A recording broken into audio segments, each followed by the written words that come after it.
Predstavitvi delovanja javnega zavoda so prisluhnili predstavniki domačih društev in nekateri lokalni ponudniki turističnih in drugih storitev. Prav povezovanje vseh deležnikov bo eden ključnih izzivov javnega zavoda.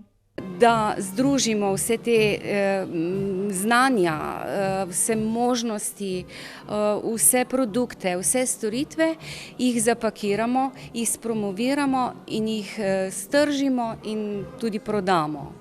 To nam je ta trenutek glavni cilj.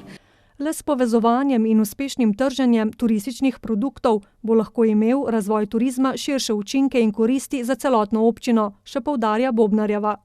Že v kratkem naj bi zaživele dodatne turistične zanimivosti, ki bi utegnile v občino privabiti številne goste. Ena izmed njih je razgledna točka na Šmarješkem zvoniku. Potem je to Cvičkova fontana, potem je to povezovanje teh produktov v en kompleten produkt, ki ga bomo poimenovali na nek način nekako. Seveda, to je na začetku. Veliko si obetajo še od načrtovanega praznika dolenjskega posebneža in salam. Da bodo produkte lahko tržili, te možnosti denimo v društvih do sedaj niso imeli, bodo v javnem zavodu preoblikovali zdajšnji turistično-informacijski center. Da bo to trgovina z temi lokalnimi produkti. In to bo potem zopet ena dodana vrednost vsem tem društvom, ki se res trudijo, ki so res kvalitetni, da bojo tudi od tega nekaj imeli oziroma da bojo imeli sredstva tudi za svoj razvoj te dejavnosti.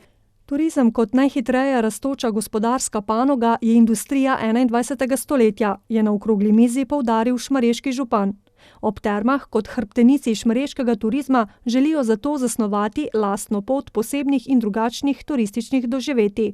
Zelo dobro vemo, kako poteka turistična industrija in te pakete je treba oblikovati ne samo na, bom rekel, neki ljubiteljski ravni, ampak turizem je pač posel in od tega je treba živeti.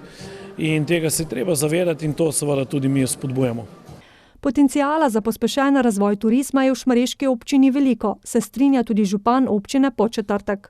Treba je združiti moči, danes smo tudi slišali, da se da je veliko stvari tukaj, ki bi dale doprinos turizmu, pa treba imeti smele odločitve, brez jamranja, ampak samo z delom se da marsikaj doseči. Med prednostnimi nalogami javnega zavoda bo tudi pridobivanje nepovratnih evropskih sredstev za uresničevanje načrtov na področju turizma.